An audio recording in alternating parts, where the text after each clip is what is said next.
Ketchum.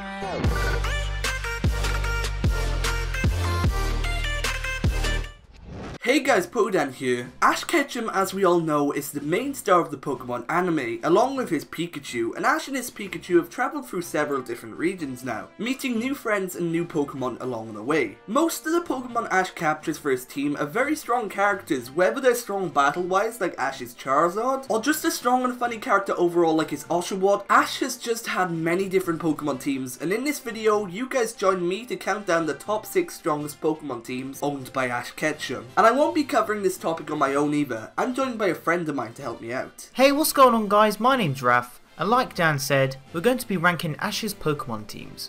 In this video, we're going to be ranking Ash's teams based on their strength, with a mixture of facts and our opinions to back up each entry. So if you disagree with anything we have to say, be sure to leave your opinions down below in the comments. We're going to be talking about Ash's teams from Kanto to Kalos, but we will be leaving out Ash's Alola team because as of now, when we're making this video, Ash only has his Pikachu, Rowlet, Rockruff and Litten, so his team isn't complete yet. Also, even if a Pokemon team is ranked low on this video, it doesn't mean at all that we dislike the Pokemon. Also guys, this is only part 1 of our collab, so be sure to watch part 2 over on Raf's channel when you're done here. But with all that being said, let's get started.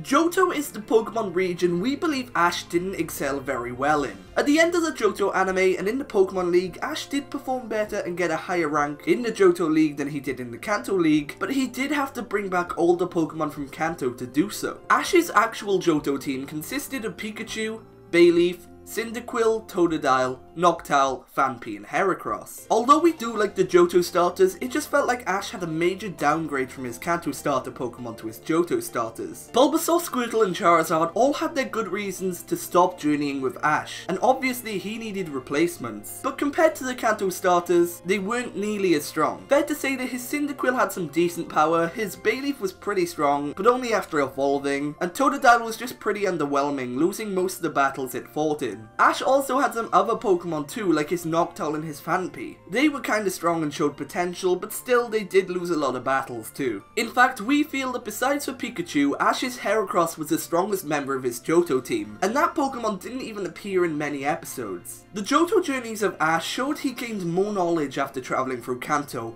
but we just feel like his team let him down big time.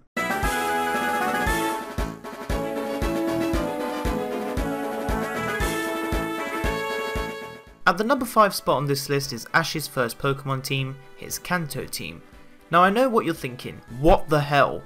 Ash's Kanto team was awesome and essential to the Pokemon anime, and I do agree, I liked his Kanto team, but compared to some of the other teams, his team in Kanto just wasn't that great. God, it pains me to say this as a Kanto fanboy. I understand he did have some fully evolved Pokemon like Charizard that was super strong, but for a lot of the Pokemon anime, Charizard disobeyed Ash and even cost him the Pokemon League. And the thing is, Charizard wasn't Ash's only Pokemon to disobey him. The same happened with Primeape until he went into training, and even Pikachu at the beginning of the anime. Now back to the Primeape bit, Kanto was the region that Ash released a lot of his Pokemon. These Pokemon were his Butterfree, Pidgeot, and I would also consider Primeape too, seeing as Ash hasn't gone back for it yet. After all of these mishaps, Ash was left with Bulbasaur, Squirtle, Kingler, Tauros, Muk and Snorlax. We know Ash caught Snorlax in the Orange Island series, but it's still a part of the Kanto anime, so it does count. Ash's other starter Pokemon Bulbasaur and Squirtle were both pretty strong,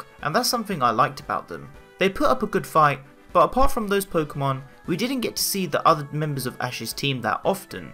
You could just put all of these mistakes down to Ash's lack of experience. Kanto was his first journey, so not everything was going to turn out right the first time. As much as we like his Kanto team, compared to other teams owned by Ash, it is a bit lacking in terms of strength.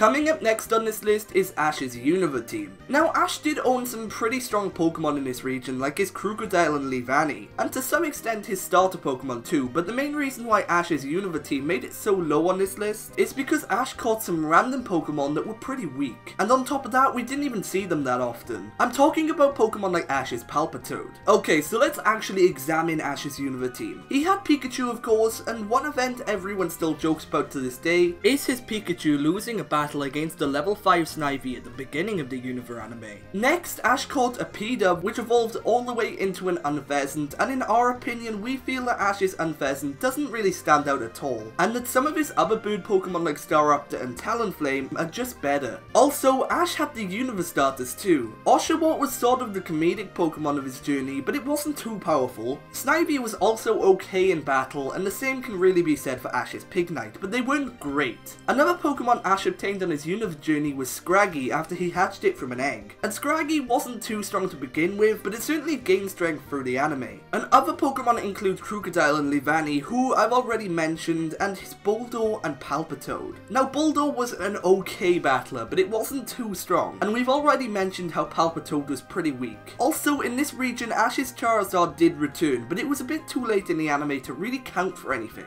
Ash's Unova team was just overall pretty mediocre. He could have done better, but as Unova was a soft reboot to the Pokemon franchise, we understand why he caught so many Pokemon to show off. It's just a shame that not all of them were super strong. But anyway guys, that pretty much wraps it up for this list, so if you enjoyed, be sure to leave a like and subscribe for more. Also, I just want to thank my good friend Raf for joining me in this video. Thanks for having me, Dan. And guys, if you want to see more from me and Dan, part 2 of this video will be over on my channel, so be sure to come and check it out. Also guys, this was just our opinion, so let us know some of your thoughts down in the comments. But with all that being said, for now, I've been PokéDan, you've been amazing, and I'll see you guys next time.